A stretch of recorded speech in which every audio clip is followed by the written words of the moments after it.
ಸರ್ಕಾರದಿಂದ ಒಂದು ಕಣ್ಣಿಗೆ ಬೆಣ್ಣೆ ಮತ್ತೊಂದು ಕಣ್ಣಿಗೆ ಸುಣ್ಣ. ರಾಜ್ಯ ಸರ್ಕಾರದ ನೀತಿಯ ವಿರುದ್ಧ ಆಳಂದ ಪಟ್ಟಣದ ಜನತೆ ಸಿಡಿದೆದ್ದಿದ್ದಾರೆ.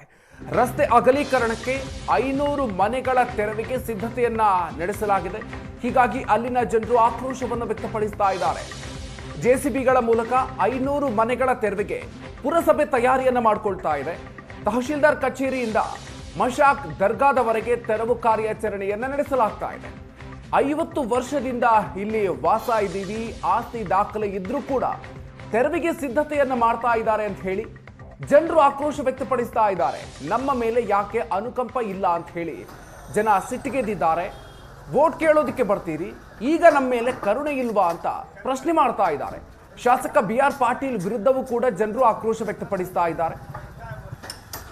ನಾವಿಲ್ಲಿ 50 ವರ್ಷಗಳಿಂದಲೂ ಕೂಡ ವಾಸ ಆಗಿದ್ದೀವಿ, ನಾವಿರೋದಕ್ಕೆ ಸಂಬಂಧಪಟ್ಟಂತೆ ದಾಖಲೆಗಳು ಕೂಡ ಇದೆ, ಹಾಗಿದ್ರೂ ಕೂಡ ನಮ್ಮ ಮನೆಗಳನ್ನ ತೆರವು ಮಾಡ್ತಾ ಇದ್ದೀರಿ, ಯಾಕೆ ಅನುಕಂಪ ಕೂಡ ತೋರಿಸ್ತಾ ಇಲ್ಲ ಅಂತ ಹೇಳಿ ಆಕ್ರೋಶವನ್ನು ವ್ಯಕ್ತಪಡಿಸ್ತಾ ಇದ್ದಾರೆ. ಸರ್ಕಾರದ ವಿರುದ್ಧ ಶಾಸಕ BR ಪಾಟೀಲ್ ವಿರುದ್ಧ ಜನರು ಸಿಡಿದೆದ್ದಿದ್ದಾರೆ.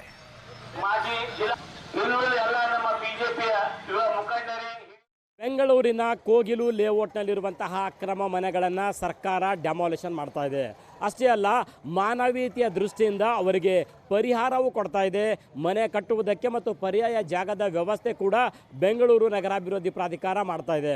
ಆದರೆ ಒಬ್ಬರಿಗೊಂದು ನ್ಯಾಯ ಅನ್ನುವಂತಹ ಅನ್ಯಾಯ ಉತ್ತರ ಕರ್ನಾಟಕ ಭಾಗದ, ಕಲ್ಯಾಣ ಕರ್ನಾಟಕ ಭಾಗದ ಆಳಂದ ಜನ ಅನುಭವಿಸ್ತಾ ಇದ್ದಾರೆ.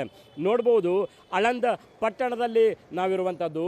ಆಳಂದ ಪಟ್ಟಣದ ಹಳೆಯ ತಹಸೀಲ್ ಕಚೇರಿಯಿಂದ ಆಳಂದ ಪಟ್ಟಣದಲ್ಲಿರುವಂತಹ ದರ್ಗಾವರೆಗೂ, ಲಾಡ್ಲಾ ಮಶಕ್ ದರ್ಗಾವರೆಗೂ ಸುಮಾರು 1.5 ಕಿಲೋಮೀಟರ್ ಅಂತರದಲ್ಲಿರುವಂತಹ ಈ ರಸ್ತೆ ಸುಮಾರು 500ಕ್ಕೂ ಹೆಚ್ಚು ಮನೆಗಳಿದ್ದಾವೆ, ಕಟ್ಟಡಗಳಿದ್ದಾವೆ. ಅವು ಎಲ್ಲವೂ ಕೂಡ ಡೆಮಾಲಿಷನ್ ಮಾಡುವಂತಹ ಕೆಲಸ ಇದೀಗ ಶುರುವಾಗಿರುವಂಥದ್ದು. ಆದರೆ ಜನರ ಅಳಲು ಇಷ್ಟೇ, ರಸ್ತೆ ಸಂಚಾರಕ್ಕೆ ಅನಾನುಕೂಲವಾಗಿದ್ದೇ ಆಗಿದ್ದಲ್ಲಿ ನಮ್ಮ ಮನೆಗಳನ್ನು ತೆರವು ಮಾಡ್ತಾಯಿದ್ರು, ನಮಗೆ ತೊಂದರೆ ಇಲ್ಲ, ನಮ್ಮ ಜನರಿಗೆ ಒಂದು ಸುಸಜ್ಜಿತ ರಸ್ತೆ ಆಗ್ತದೆ. ಆದರೆ ದಶಕಗಳಿಂದ ಇದೇ ಸ್ಥಳದಲ್ಲಿ ವಾಸವಾಗಿದ್ದೀವಿ. ಒಂದೆರಡು ದಿನ ಅಲ್ಲ, ಸುಮಾರು 20-30 ವರ್ಷಗಳಿಂದ, 40 ವರ್ಷಗಳಿಂದ ಇದೇ ಸ್ಥಳದಲ್ಲಿ ನಾವು ವಾಸವಾಗಿದ್ದೀವಿ. ಆದರೂ ಕೂಡ ನಮ್ಮನ್ನು ಇಲ್ಲಿ ಡೆಮಾಲಿಷನ್ ಮಾಡ್ತಾ ಇದ್ದಾರೆ, ನಮ್ಮ ಮನೆಗಳನ್ನು ತೆರವುಗೊಳಿಸ್ತಾ ಇದ್ದಾರೆ, ಅಂಗಡಿಗಳನ್ನು, ಮುಗ್ಗಟ್ಟುಗಳನ್ನು ಕಿತ್ತು ಬಿಸಾಕ್ತಾ ಇದ್ದಾರೆ, ಧ್ವಂಸಗೊಳಿಸ್ತಾ ಇದ್ದಾರೆ ಅನ್ನುವಂಥ ಆಕ್ರೋಶ ಸ್ಥಳೀಯರಿಂದ ವ್ಯಕ್ತವಾಗ್ತಾ ಇರುವಂಥದ್ದು. ಆದರೆ ಸರ್ಕಾರದ ವತಿಯಿಂದ, ಜಿಲ್ಲಾಡಳಿತ, ತಾಲೂಕು ಆಡಳಿತದ ವತಿಯಿಂದ ಕಿಂಚಿತ್ತೂ ಕೂಡ ಪರಿಹಾರ ಕೊಡ್ತಾ ಇಲ್ಲ. ಆದರೂ ಕೂಡ ನಮಗೆ ಯಾಕೆ ಈ ತಾರತಮ್ಯ ಅನ್ನುವಂಥ ಆಕ್ರೋಶ ಇಲ್ಲಿನ ಜನ ವ್ಯಕ್ತಪಡಿಸ್ತಾ ಇರುವಂಥದ್ದು. ಹಾಗಾದರೆ ಸಾಕಷ್ಟು ಈ ಬಡಾವಣೆಯ ಜನ ಇದ್ದಾರೆ, ಏನು ಹೇಳ್ತಾರೆ ಅನ್ನುವಂಥದ್ದನ್ನು ಕೇಳೋಣ ಬನ್ನಿ. ರಸ್ತೆ ಅಗಲೀಕರಣದಿಂದ ಕಂಗಾಲಾಗಿರುವಂತಹ ಆಳಂದ ಪಟ್ಟಣದ ಜನ ನಮ್ಮ ಜೊತೆ ಇದ್ದಾರೆ, ಏನು ಹೇಳ್ತಾರೆ ಅನ್ನುವಂಥದ್ದನ್ನು ಕೇಳೋಣ ಬನ್ನಿ. ಅವ್ರು ಎಲ್ಲೋ ಕುಂತು, ಬೆಂಗಳೂರಲ್ಲಿ ಕುಂತು, ಅಲ್ಲಿ ಕುಂತು, ಇಲ್ಲಿ ಕುಂತು ದೊಡ್ಡ ಮಾತು ಹೇಳೋದಲ್ಲ.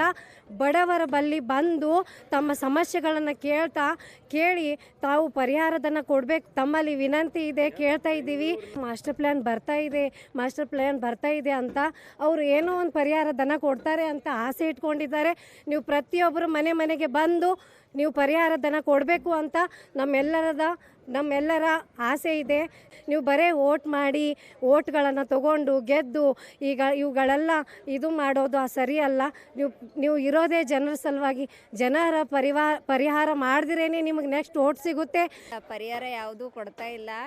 ಆದ್ರೆ ಈಗ ಎಮ್ ಎಲ್ ಎ ಹರ 10 ಕಣ್ಣು ವರ್ಷಕ್ಕೆ MLA 10 ಕಣ್ಣು ಒರೆಸ್ಲಿಲ್ಲ ಅಂದ್ರೆ ಎದಕ್ಕೆ ಬತ್ತು?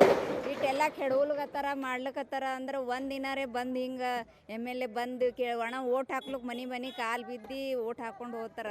ಈಗ ಬಂದು ಒಂದು ಜರ ಜನರಿಂದ ಏನದ ಹಾಲತ್ತ ಅನ್ನೋದಾರೆ ಬಂದು ನೋಡಬೇಕಿಲ್ಲ. ಈ 100 ವರ್ಷದ ದುಕಾನವ, ಪೂರ ದುಕಾನ್ ನಡೆದವ. ಅದಕ್ಕೆ ನಾವು ಏನು ಮಾಡಬೇಕು? ಪೂರ ದುಕಾನ್ ಹೋದು ದಂಧಾರೆ ಎಲ್ಲ ಬಂದಾಯಿತು. ಇನ್ನು ಹೊಟ್ಟಿಗೆ ಏನು ತಿನ್ನಬೇಕು? ಆಳಂದ ಪಟ್ಟಣದ ನಿವಾಸಿಗಳು ವ್ಯಕ್ತಪಡಿಸ್ತಾ ಇರುವಂತಹ ಆಕ್ರೋಶ ಒಂದೆರಡು ದಿನ ಅಲ್ಲ, 4-5 ದಶಕಗಳಿಂದ ಇಲ್ಲಿ ನಾವು ವಾಸ ಮಾಡ್ತಾ ಇದ್ದೀವಿ. ಕಿಂಚಿತ್ತು ಪರಿಹಾರ ಕೊಡದೆ ನಮ್ಮ ಮನೆಗಳೆಲ್ಲವೂ ಕೂಡ, ನಮ್ಮ ಶಾಪ್ಗಳನ್ನೆಲ್ಲವೂ ಕೂಡ ಡೆಮಾಲಿಷ್ ಮಾಡ್ತಾ ಇದ್ದಾರೆ. ಇದು ಸರಿಯಾದಂಥದ್ದಲ್ಲ. ಬಡವರ ಬಗ್ಗೆ ಕರುಣೆ ತೋರಿಸ್ರಿ ಅನ್ನುವಂತಹ ಕಳಕಳಿಯ ಮನವಿಯನ್ನು ಇಲ್ಲಿನ ಜನ ವ್ಯಕ್ತಪಡಿಸ್ತಾ ಇದ್ದಾರೆ.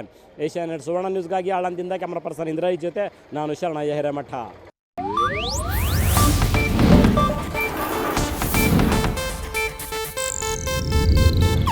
ಇದು ಏಷ್ಯಾನೆಟ್ ನ್ಯೂಸ್ ನೆಟ್ವರ್ಕ್ ಪ್ರಸ್ತುತಿ.